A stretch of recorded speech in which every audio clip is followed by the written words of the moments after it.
My name is Norman L. Brown. Brown is spelled as Brown is usually spelled without an E. Great. Okay. Why don't you start by telling us about how you became part of the Manhattan Project? Well, I was a sophomore at MIT, and I was talked into enlisting in what was called then the Enlisted Reserve Corps, with the promise that we would be allowed to finish our bachelor's degree education and then go into officer candidate school in whatever field we wished, all of which was a lie.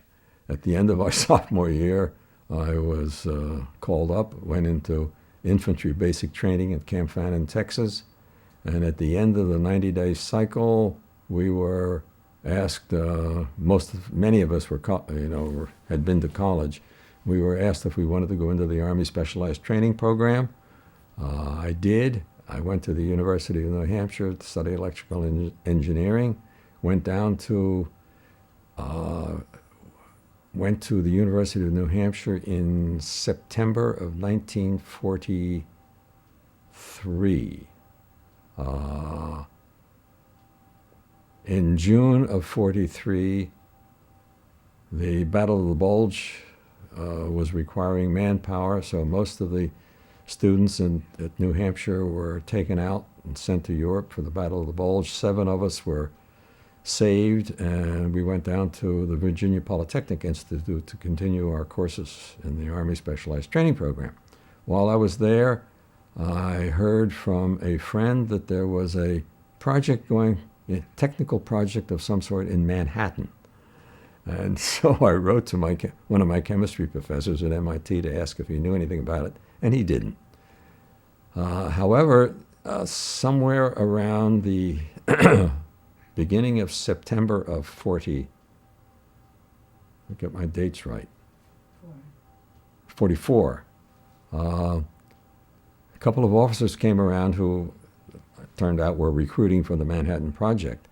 And when I was called in for the interview, I was asked if I was interested in a technical program that the Army was running, where at the end of the day, as they said, we had to leave our work at the bench, and we were not going to be permitted to discuss it with anyone.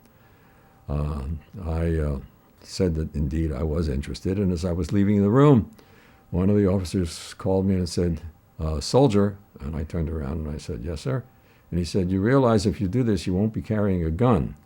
Well, I managed to keep a straight face, and I said, "Yes, I realized it." And subsequently, I was sent down to Oak Ridge.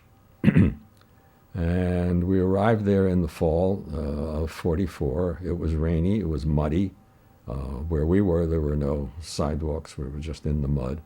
And the first morning after I arrived, we fell out in formation because the sergeant in charge was going to set us to digging drainage ditches here and there. But the first thing he asked was if anyone knew how to type. Well, of course, I did know how to type. And so I raised my hand, and I ended up being assigned to headquarters at Oak Ridge. As a GI, I was, typing and filing. The rest of the personnel, aside from the commanding officer, a male, were women civilians and women's Army Corps. And in the course of my 1 month, I think, staying there at Oak Ridge and filing various documents, I discovered, in spite of the fact that I had no security clearance, I discovered that where all of the sites were for the Manhattan Project. I had no idea what they were doing, but I knew there was a site in Hanford, Washington, which I think was called Site X, and a site in New Mexico called Site Y, and there was a site at MIT, and that really rang a bell with me because I had been a student at MIT. One day, an officer came in to go through the 5x8 punch cards, which were used in the days before computers, to look at the military occupation specialties of all the GIs at Oak Ridge. The purpose for this was to find those who had weapons experience, because they were going to form a battalion of these soldiers to repel the expected Japanese invasion of Oak Ridge. So this officer sat at a desk, and I sat opposite him on the other side of the desk, and we were going through these 5x8 cards, and I finally screwed up my courage to ask him if there was any possibility of my being assigned to MIT. And he said, "What's your name, soldier?" And I thought, oh, now what have I done? And he sort of looked up and thought for a minute. And he said, "Oh, I'm sorry. I just signed your orders to go to New Mexico." So I ended up going to New Mexico, which is another long story about the train trip. So why don't you start with that, talking about the security at Oak Ridge was supposedly very tight, but... Well, when I arrived at Oak Ridge, I knew nothing at all about what was going on or any security precautions. But when I was assigned to the personnel office, even though I had no security clearance, I apparently became privy to all of the information about where all the sites of the Manhattan Project were. I don't recall that any of the documents that I was filing had any security notations on them, but they may very well have had, because they, after all, they revealed where all the Manhattan projects were going on. But other than that, I knew nothing about security at Oak Ridge. I didn't run into any security problems until I got to Los Alamos, where I realized that security was ostensibly very tight. I had no idea what was involved at Los Alamos, and didn't learn until long after I had arrived, or shortly after I arrived, I should say. When I arrived at Los Alamos, my first interview was with a personnel officer who asked me about my background and where I had been. Told him that I had been a student at MIT, a sophomore when I went into the Army, and in the Army Specialized Training Program, I'd studied electrical engineering, but I was really interested in chemical engineering. And he mentioned, when I said MIT, he mentioned that there was a man who taught at MIT who was there at Los Alamos. And when he mentioned his name, Frank Pittman, I recognized the name and said that Frank had been an instructor of mine at Los Alamos.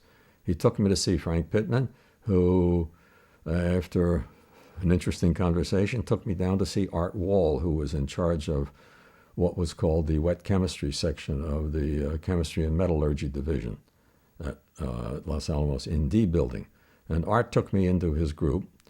And the second day that I was there, if I remember correctly, he sat me down at a desk in the hallway outside of our laboratory and explained the entire project to me.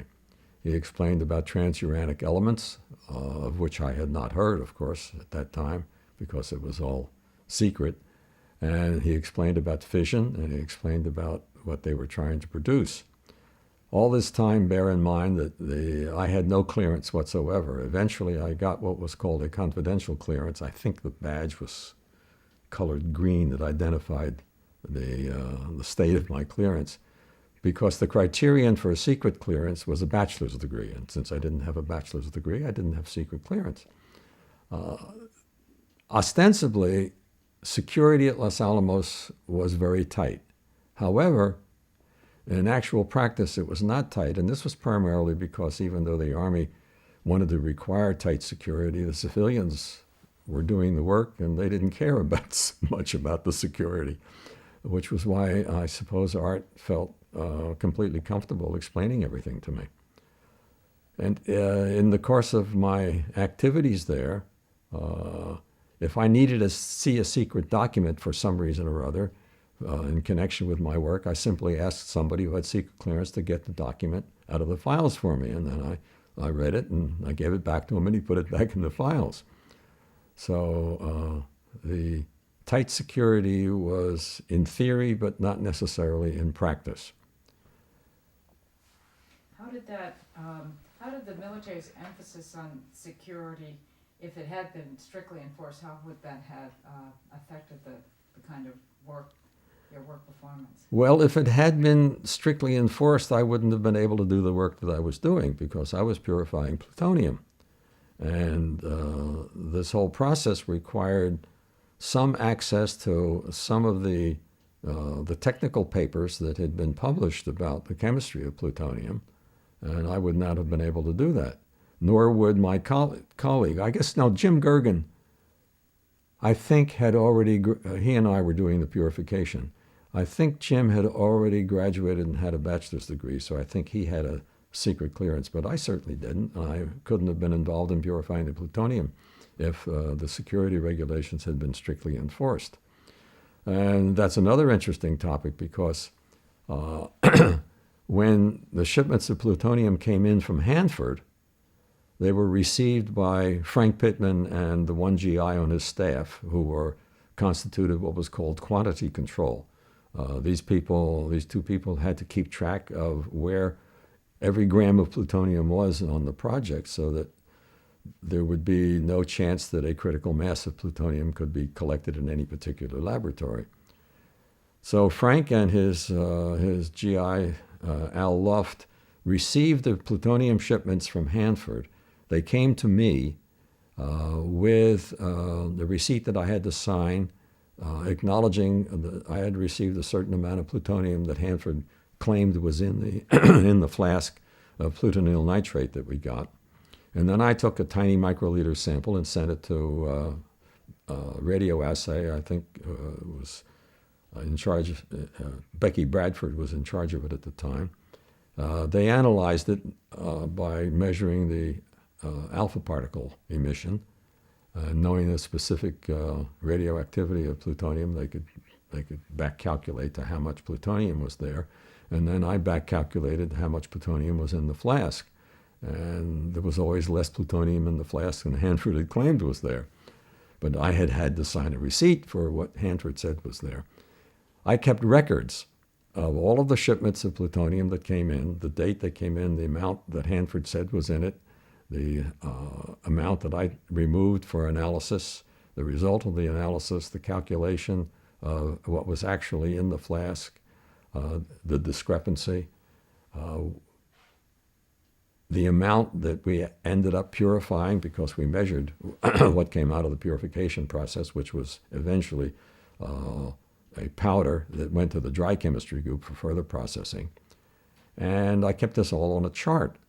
And since it contained, the entire record of shipments of plutonium into Los Alamos, when I was finished with the chart, when each page of the chart was filled up, I had to stamp it secret. And then, of course, I couldn't look at it because I didn't have secret clearance. But I accumulated all these charts, and they eventually went into the archives. I have no idea where they are now or if they still exist. But the security clearance, as I say, was in theory what the Army wanted, but in practice, it just, it wasn't followed when it wasn't necessary. Let's put it that way. That's good. Let's see, can you talk about the, let's look at the photographs for a minute. And I know this may seem like we're jumping around, but this is really... It's all right. I assume you'll edit all this. Why don't you, describe, let's start with this side, yourself and the Jeep. Just talk about if there's any stories come to mind, or talk about, help the viewer understand what's going on here. Well, all the GIs were assigned to barracks. So the civilians, of course, lived in apartments or houses, depending on their importance. And transportation was mostly by bus or by foot.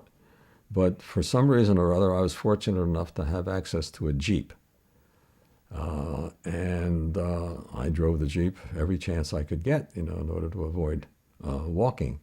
One of the things that I learned while driving the Jeep was how to shift gears without using the clutch. So I enjoyed doing that. My colleagues and I lived in the barracks and in double bunks. I can remember the names of some of them, but not all of them. And they worked in the same group that I did, but I cannot remember what all of them did. I can remember what Jim Gergen did because he and I were the two people who purified plutonium. But two of the other colleagues in that group were John Setzer and Thomas Upchurch. And I remember Bill Lowe, I think, who still lives in this area here in Arlington in Virginia, and who ended up, if I remember correctly, in some kind of nuclear consulting activity. I'm not quite sure.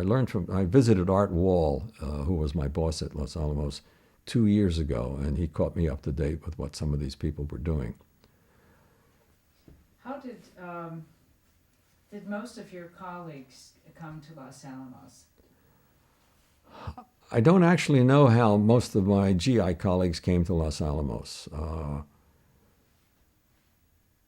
They were recruited in one way or another, but I cannot remember whether or not they shared their stories with me. And if they did, I have forgotten. I don't know. Can you talk about this and try to describe, is it collaborative wooden, the No. D building techno? All of the work that we were doing that processed the plutonium for the Nagasaki bomb and for the Alamogordo test was done in the D building in a small glass apparatus that Jim Gergen and I built with Art Wall's supervision. It was enclosed in a glass enclosure that was not unlike a very small telephone booth, with all of the apparatus inside this glass enclosure, so it was protected from spilling, protected from breakage, that if anything broke or spilled, it would be contained within this glass telephone booth.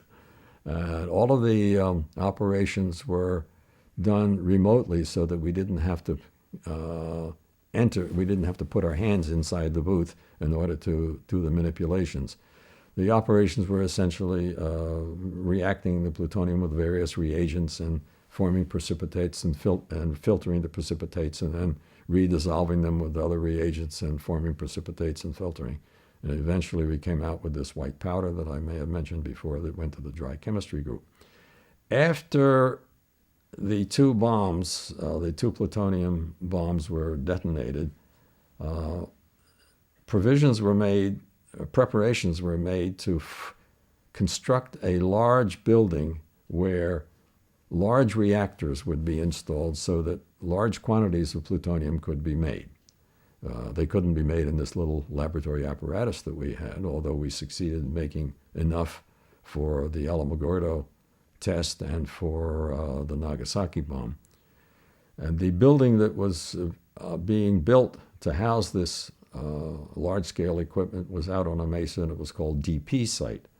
I suppose for the D building and plutonium, I don't know where the designation DP came from. And it was a large structure that was factory-like.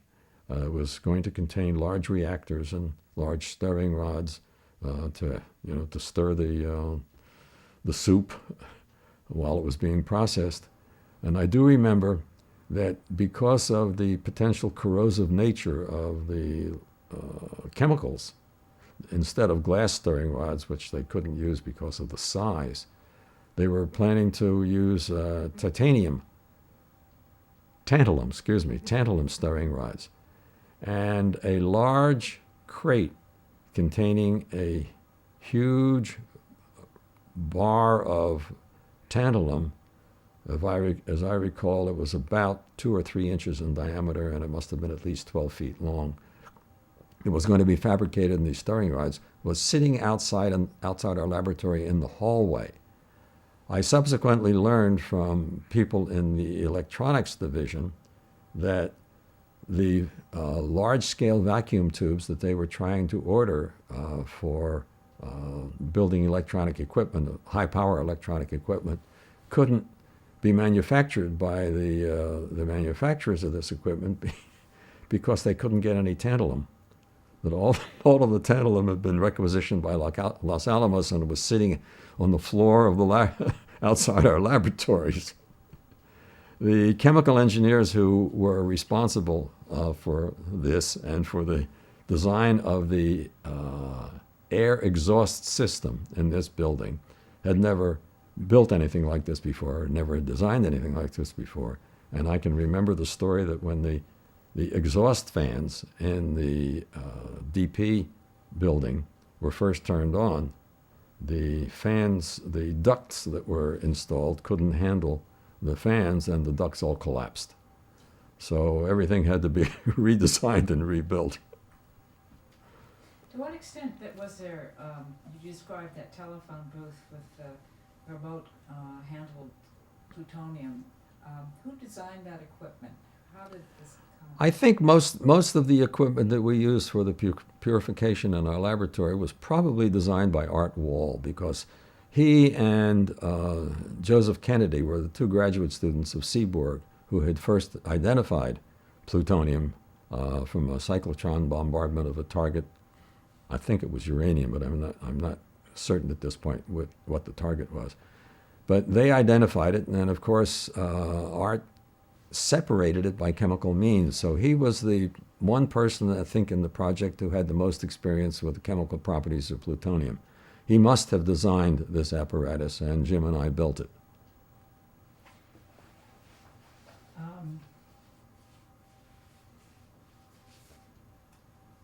Just want to make sure this photo and this history.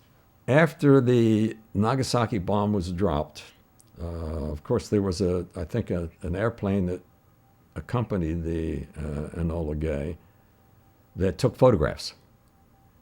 And there came a time shortly after that the motion picture that they took was shown to a group of us at Los Alamos. And we were sitting in this auditorium watching this film on the screen when all of a sudden the film broke. And of course, there were no lights in the room. And as soon as the film broke, we could hear large quantities of film coming off the reel, going onto the floor. There was a scrabbling all along the floor, and all of the GIs in there were tearing chunks of the film off.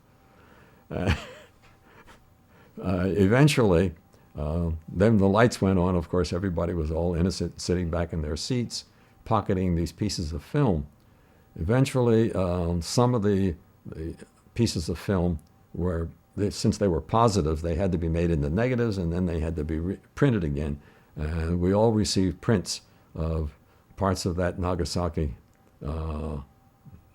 explosion. Great. Maybe we can talk about photographs. The one first with General Groves. And Is there a date on the back of that? that's October 16th, 1945. Oh, okay. In the fall of 45, after all of the news about the Manhattan Project had been released, Los Alamos received what was known as the E for Excellence Award. And there was a ceremony at which this E, I think it was accompanied by a flag that had an E on it, if I remember correctly, was presented to the assembled group at Los Alamos. And General Groves received this, as I remember, and he must have given a short statement. I can't remember what he said, but subsequently Dr. Oppenheimer spoke to us about it. And in addition to that, I have to mention that the entire Army contingent at Los Alamos received a Meritorious Service Award. I subsequently learned that although we had never been told, we had received a previous Meritorious Service citation, but we had never been told about it for some reason. I don't know why.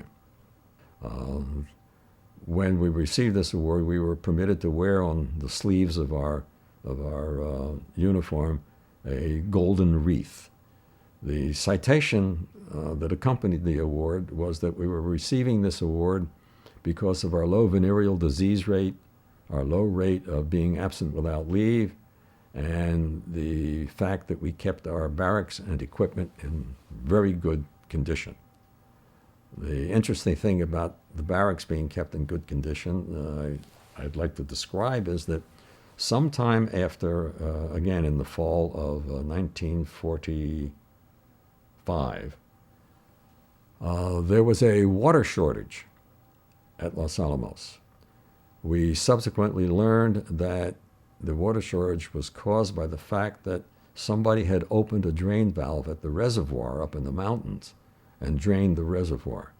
So we really had a critical water shortage, and water was being trucked in by big tanker trucks from the Rio Grande. And it was muddy, it was full of silt, it was awful.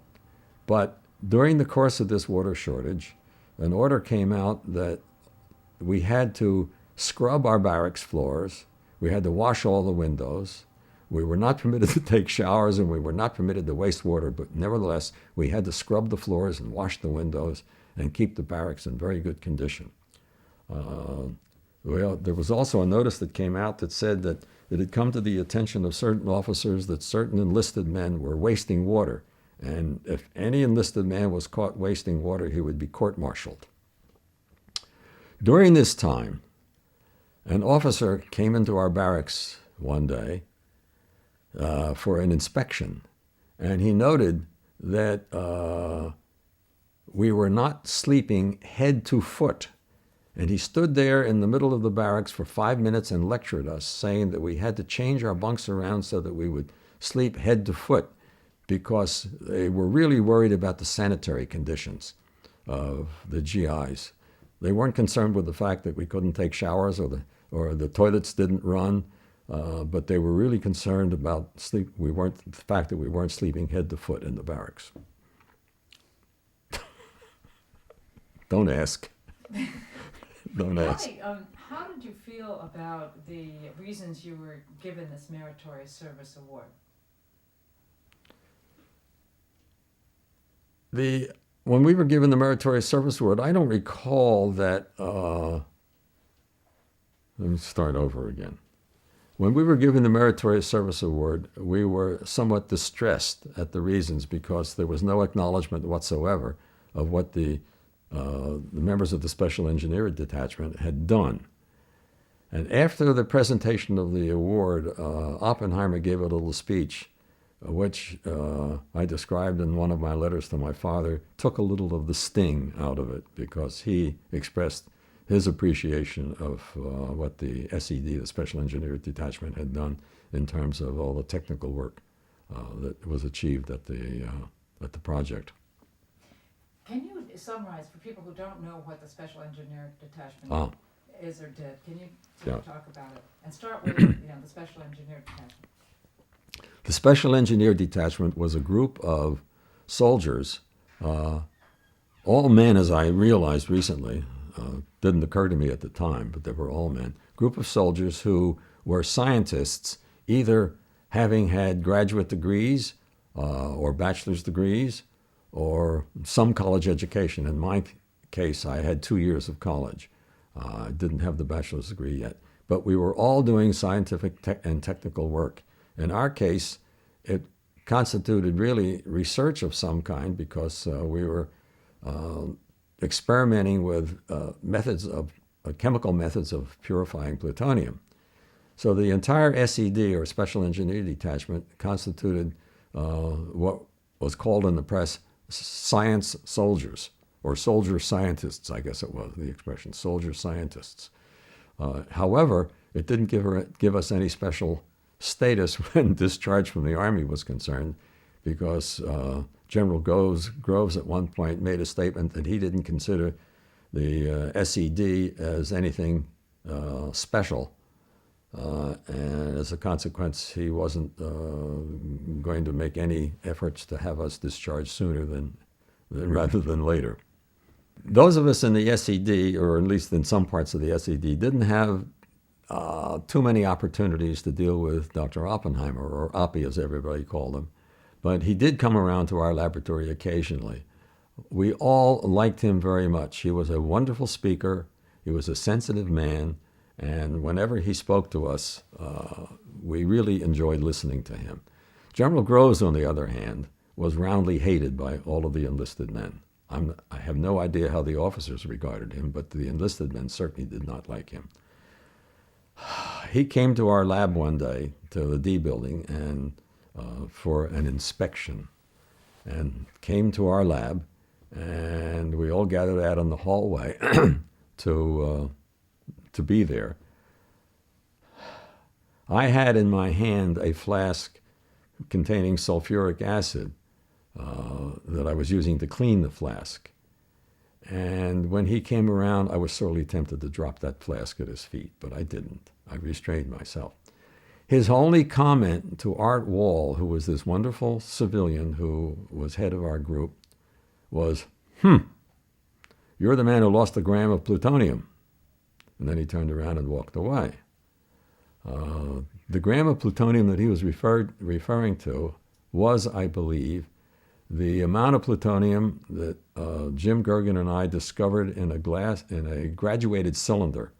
It was graduated in milliliters, that we found sitting on a shelf. It had a brown liquid in it. We had no idea what it was. And we were cleaning up the lab one day and discovered this. So I took a tiny sample of it and sent it to Becky Bradford for analysis, for radioassay. And it turned out that there was a gram of plutonium in that. And that apparently had been the missing gram of plutonium that had not been noticed by the quantity control people. General Groves, in addition, did two other things that endeared him to our hearts. At Christmas time in 1945, the SED, Special Engineer Detachment, and the WAC, the Women's Army Corps Detachment, lined up outside the War Department Theater because we were going to be addressed by General Groves. The WACs went in first, and when we came out, we were all standing out there in the snow, of course. When they came out, we asked them, of course, what had happened. And they said that after they sat down, General Groves was introduced to them by the commandant of the post at Los Alamos.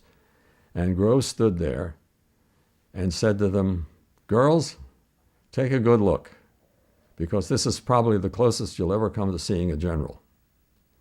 And according to the WACs, that was the extent of his statement to them. When we filed in, we sat down, and the commandant of the post said to us, "Men, I want to introduce you to our commander, Major General Groves." And Groves came up, and he stood there. Groves was a very fat man. I don't know how many of you have seen photographs of him, but he was a very fat man. And he stood there, and he said to us, and I quote his talk in its entirety, "Men, write home for Christmas. Even if you put your name on a slip of paper and put it in an envelope, write home for Christmas. Thank you." And that was General Groves' speech to the Special Engineer Detachment, Christmas time, 1945. Can you contrast that with what Oppenheimer said? Did he speak at the same time or No. another time?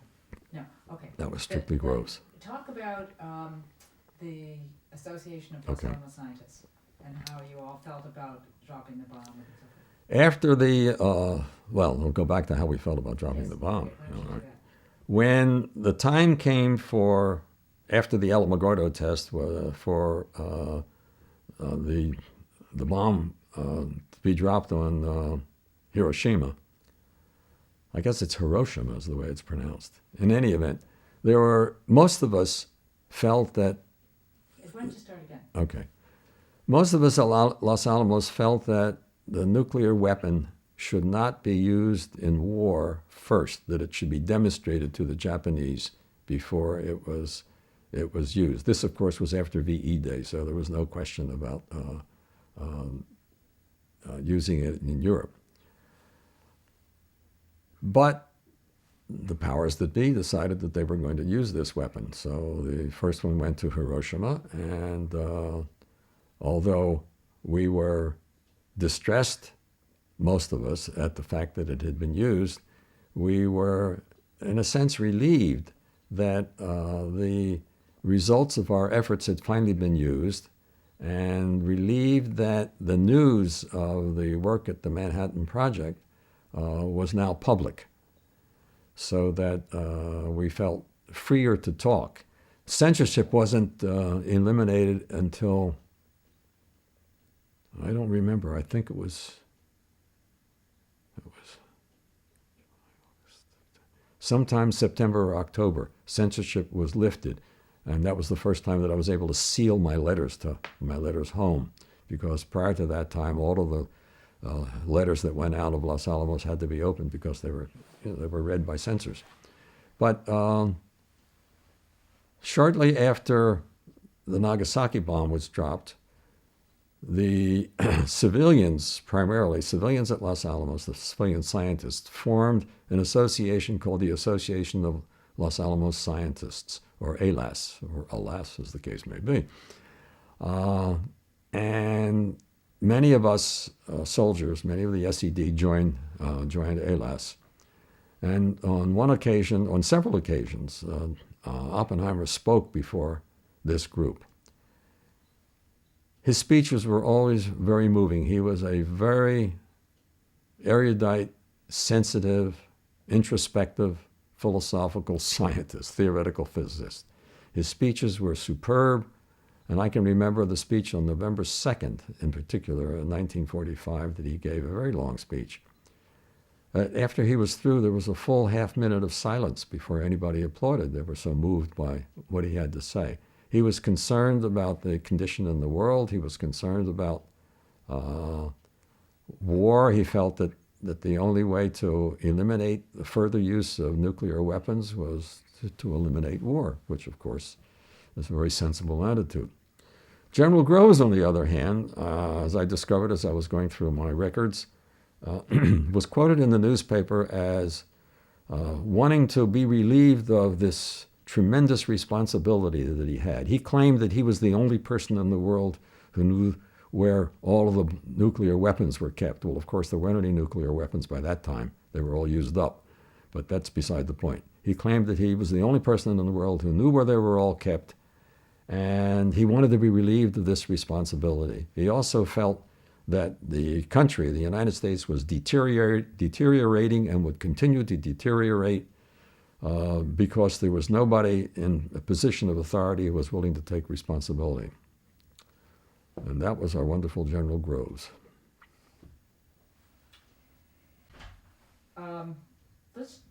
That was terrific. But I'd like you to, I want to catch something of the flavor of the La Fonda and the pheasant shoot and so forth. So Right. Just to talk about that all of your experiences weren't bleak. No. We didn't get furloughs, at least I didn't get a furlough until after August of 45. And one of my colleagues, Clarence Hagan, Cal Hagan as we called him, came from North Dakota. And when he got his furlough in, I believe it was September, he went back to North Dakota, and he and his father went pheasant hunting. And they shot quite a few pheasant, and his father shipped several pheasant down to Cal, who I guess had to go to the airport to receive them in the airport at Albuquerque. He shipped them down in dry ice. And Cal took them to the chef at La Fonda Hotel in Santa Fe to ask if he would be willing to cook these pheasants for a dinner. And the chef was absolutely delighted and said, of course. So when the dinner was ready, we all went down. There was a large group of us, I cannot remember, went down to La Fonda and into the dining room, and we were all seated around a very large round table, and these roasted pheasants came out. My recollection is that they were on platters under a glass cover, so it was really very elegant. We had wild rice and, I don't know, sundry other vegetables. And we had an absolutely elegant dinner, and we really enjoyed it. It was the first time I ever smoked a cigar, and the cigar just went absolutely well with that dinner. A week or two later, some more pheasants came down from North Dakota, and 5 of us went down for another pheasant dinner. And this time, the chef cooked the pheasant and served them with wild rice and other vegetables. And we had wine, and it was another just elegant dinner. You know, for those of us who had to eat at the mess hall normally, I can't describe how elegant this dinner of roasted pheasant was. When it was all over, we received the bill, and the entire bill for all of us, including the wine, was $7.50. The chef apparently, it was courtesy of the chef, he apparently was so delighted at the opportunity of cooking something different in wartime that he just ended up giving us this minuscule bill. It was wonderful. The food, I might go back to what the food was like in the mess hall in terms of what our Army life was like. The mess hall food was cooked mostly by Mexicans and Indians, who were the cooks. And there came a time in my career there that I had some intestinal problem. Went into the hospital for a series of X-rays, of gastrointestinal analyses. And the doctors couldn't find anything. And finally, as I was being discharged, the doctor there, Louis Hempelman, said, try not to eat any spicy food. And I laughed and I said, all of our food is spicy because after all, it's being cooked by people who are accustomed to spicy food. So he looked at me and he said, well, don't add any extra spices. But not only was the food spicy, but I realized after I read some of my letters home, something that I had forgotten and probably deliberately forgotten, that the conditions of cleanliness in the mess hall left something to be desired. This was this description came at about the same time that the officer was telling us that he was concerned with our sanitary living conditions in the barracks. I described the situation in the mess hall as being filled with cockroaches, and we frequently had to kick cockroaches off the table to keep them out of our food. The food in the mess hall left something to be desired. I remember writing home to my father, giving him two typical menus that we had variations of several times a week. One was beans, and then cooked corn, and then a cornstarch pudding, and the other one was beans, and potatoes, fried potatoes. The second menu was beans, French fried potatoes for variety, cooked corn, and some unidentifiable cornstarch pudding. The other thing that I noted in one of my letters was I asked my father if he had ever had the pleasure of drinking coffee from a soup bowl. And I said, because this is what we have to do because we have no cups. In addition, I noted that until just a few weeks before I wrote that letter, we had no silverware. And the only way we could get anything with which to eat was if we got in line very early and we could get a knife. And then we could eat some of our food with the knife. As a consequence of all of this, most of the money that I got in my pay, I spent at the PX for full meals or for malted milks and candy to fill up. Did you lose weight on this diet? And were people hungry all the time? I was hungry all the time, yeah. I'll tell you, when I lost weight, when I went into the Army for basic training, I weighed 118. And with all the wonderful food they fed us and all the exercise and whatnot, when I came out of basic training 3 months later, I weighed 112. Why don't you talk about the Alamogordo and how you saw that explosion briefly? When the test at Alamogordo, or I guess we referred to it as Trinity because the name of the ranch on which this was taking place was the Trinity Ranch. The test was, when it was coming up, it was well known to everybody. So much for security. Jim Gergen and I went to Art Wall to ask him if we could possibly be sent down to Alamogordo to witness this. And he said he was really sorry, but it was impossible because he couldn't think of any excuse that would get us there. After all we were doing was purifying plutonium. We were chemists, and we had nothing to do with the actual test. Well, we knew when it was supposed to take place. It was something like 5 o'clock in the morning. So Jim and I hiked out to the factory, the DP site that had been constructed by that time, climbed up on the roof and spread out blankets and took an alarm clock so that we could be up when the thing was supposed to go off, because we figured if we looked south, we were going to be able to see the flash. And the alarm clock went off, and we got up, and everything was dark. And we waited, and we waited for about a half an hour or more, and nothing happened. And we thought, well, it's a dud. So we packed up our blankets, and we climbed on the alarm clock and climbed down from the roof, and we're walking back along the road to our barracks. And we must have been going west, as I recall, on this road. And every time we came to an intersection, we looked south, down the street. And at one point, we came to an intersection and looked south, and we saw what looked like a sunrise in the south. And of course, the sun doesn't rise in the south. So we knew then that the test had been conducted and it had been successful.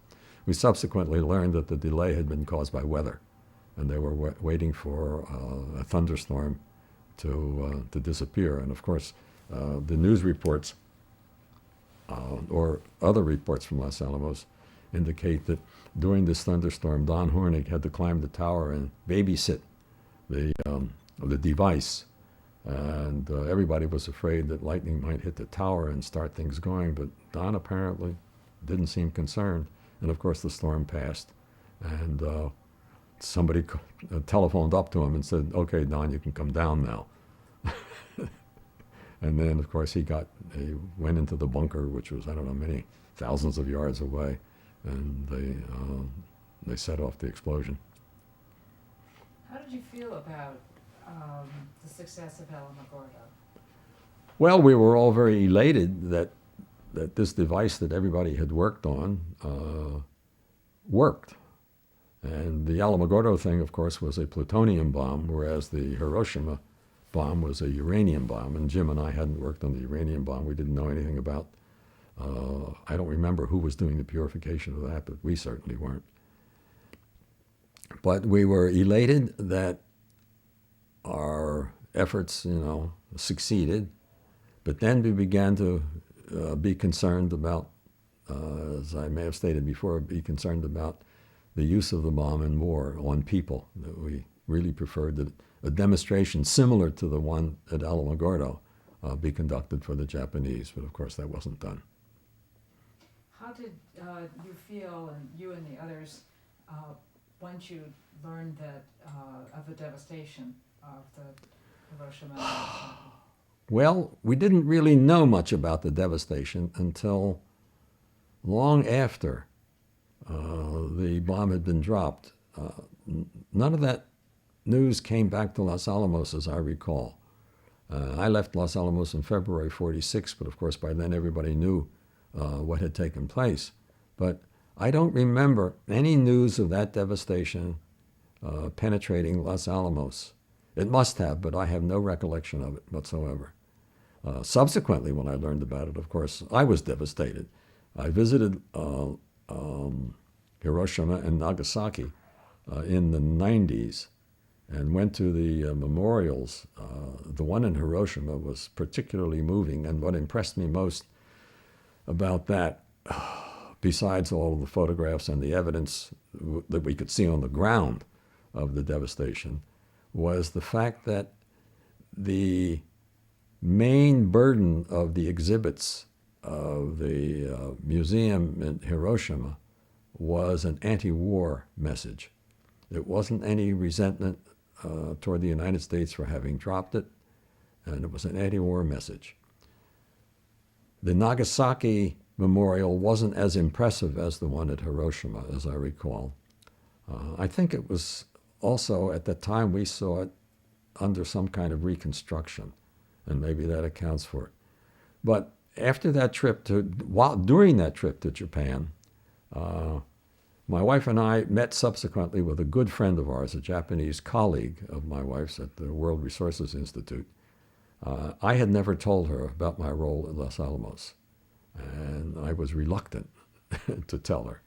But we met her and some of her colleagues, some of whom were in the Japanese parliament, the Diet, one night at a hotel, and told her about our visits to the two memorials. And then I told her what I had done.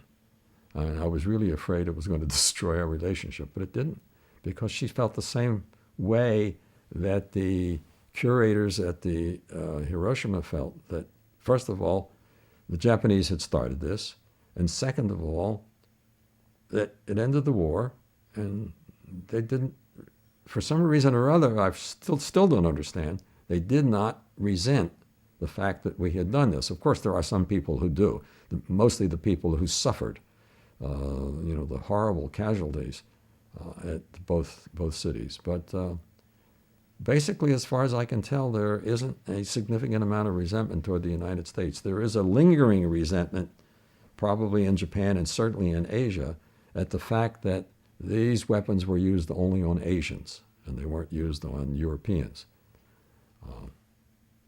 Although VE Day had occurred before that, VE Day had occurred, it was May something, May 8th, I believe. I can't remember exactly what. As I think back on it, I don't think that the U.S.